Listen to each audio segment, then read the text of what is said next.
Donc j'ai dessiné le processus d'évaluation des fournisseurs, je l'ai paramétré, il ne me reste plus qu'à le tester. Donc je vais initier un nouveau processus. Donc une fenêtre s'ouvre avec le formulaire que j'avais paramétré. On retrouve l'identificateur, à savoir la fourniture nécessaire. Aujourd'hui, je vais déterminer que c'est un logiciel de gestion de processus. J'avais également demandé les caractéristiques indispensables de cette fourniture.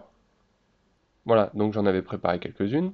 Le secteur demandeur, j'avais paramétré une liste avec tous les secteurs de la société. On déterminait que c'est la compta qui fait cette demande. Le responsable, aujourd'hui, ce sera moi. Je démarre le processus.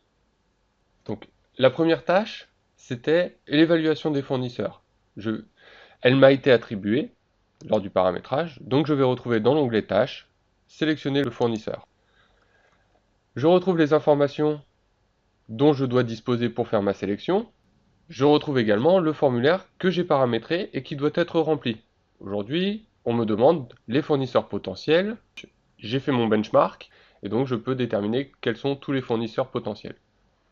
J'ai fait un comparatif de toutes ces entreprises selon une grille d'évaluation très classique avec une matrice, ce qui permet de déterminer un scoring en fonction des différentes caractéristiques dont j'ai absolument besoin pour toutes les entreprises.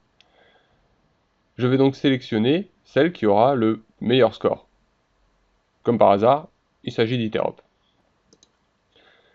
J'ai exporté cette grille et donc je vais l'intégrer directement ici au processus, ce qui me permet de m'assurer que cette grille sera systématiquement disponible.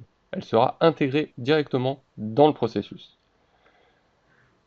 Je dois finalement déterminer quel est le meilleur fournisseur potentiel, et il s'agit d'Iterop. Je vais donc passer mon contrat avec la société, qui me fournira le logiciel de gestion de processus, et je la réévaluerai donc dans un an.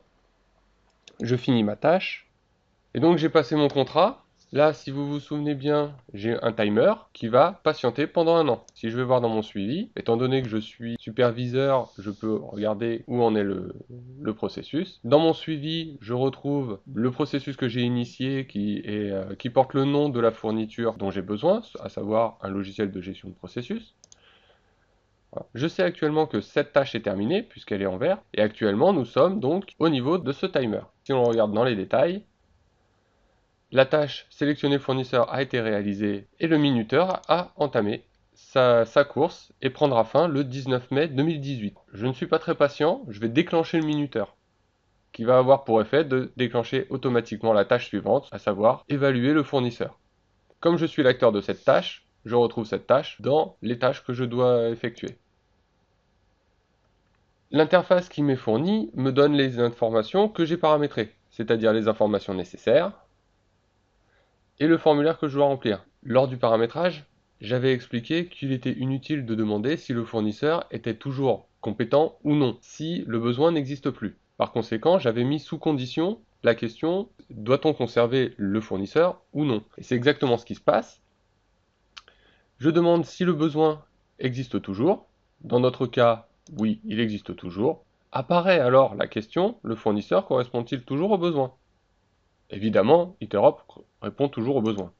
Je vais finaliser la tâche. Comme Interop répond toujours aux besoins, nous allons cycler et nous sommes repartis pour un timer d'une année.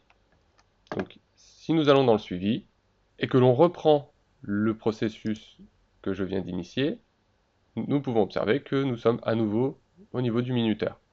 Dans les informations générales, vous pouvez même constater que nous sommes passés 2 fois par cette porte. Et nous avons donc déjà évalué le fournisseur une fois. Tant que ce fournisseur répondra aux besoins, ce processus cyclera sur cette boucle. Si le fournisseur ne correspond plus, ce qui, dans le cas d'Iterop, est rigoureusement impossible, nous cyclerons selon cette boucle et il faudra alors sélectionner un nouveau fournisseur. Donc j'espère que cette présentation rapide vous aura permis de comprendre quelles sont toutes les possibilités d'Iterop, sachant que je ne vous ai probablement montré que 25% de ses capacités. Bien évidemment, vous pouvez nous contacter pour toute demande spécifique, pour toute demande d'expertise, et bien sûr, si vous voulez tester chez vous Iterop, lors soit d'une démonstration, soit d'un essai gratuit pendant une trentaine de jours.